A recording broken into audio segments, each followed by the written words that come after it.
దాదాపు అందరికీ తెలుసు అనుకుంటాను. నాకు ఈ కైలాష్ హిల్స్ కాలనీ సమావేశానికి ఇంతమంది అటెండ్ అవ్వడం అనేది చాలా గొప్ప విషయంగా నేను భావిస్తా ఉన్నాను. నేను వచ్చిన తర్వాత ఇంతమంది మెంబర్స్ చూడడం కూడా నాకు ఫస్ట్ టైం. నాకు చాలా హ్యాపీగా ఉంది.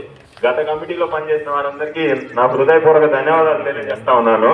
ఎందుకంటే వారు బాగా పనిచేస్తారని మేము భావిస్తా ఉన్నాం. అదేవిధంగా నెక్స్ట్ రాబోయే బాడీ కూడా ఇప్పుడు ఉన్నదానికంటే బెటర్గా పనిచేసి చాలా కార్యక్రమాలు చేసి ప్రూవ్ చేసుకోవాలనే ఆలోచన మాకు ఉన్నది, కొంతమందికి ఉన్నది. ఆ బాడీ ఏం వస్తుందని చెప్పి మేము ఆశిస్తా ఉన్నాం. జరిగిన దాని పట్ల సంతోషం వ్యక్తం చేస్తా ఉన్నాం.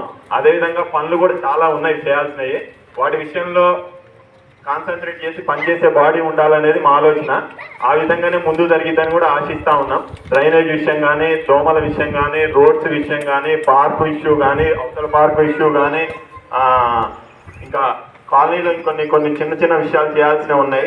ముఖ్యంగా వచ్చేసి ఒక ఏటీఎం సెంటర్ గురించి బాగా ఇబ్బంది పడతా ఉన్నారు. ఎందుకంటే ఎస్బీఐ దగ్గరికి అక్కడికి వెళ్ళాలంటే జనానికి చాలా ఇబ్బందికరంగా ఉంది.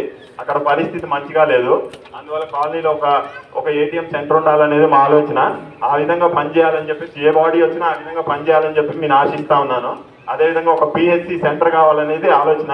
అది ఫాలోఅప్ చేసే విధంగా ఉండాలని చెప్పేసి నేను అనుకుంటా ఉన్నాను. అదేవిధంగా ఇంతకుముందు పనిచేసిన బాడీలో మాకేమి ఇబ్బంది మీన్స్ కొంత మిస్కమ్యూనికేషన్ అయిందనే ఉద్దేశం మాలో ఉన్నది. దాన్ని గ్యాప్ని ఫిల్ చేసి పనిచేసే బాడీ వస్తే సంతోషంగా ఉంటుందని మేము భావిస్తూ ఉన్నాం. Thank you.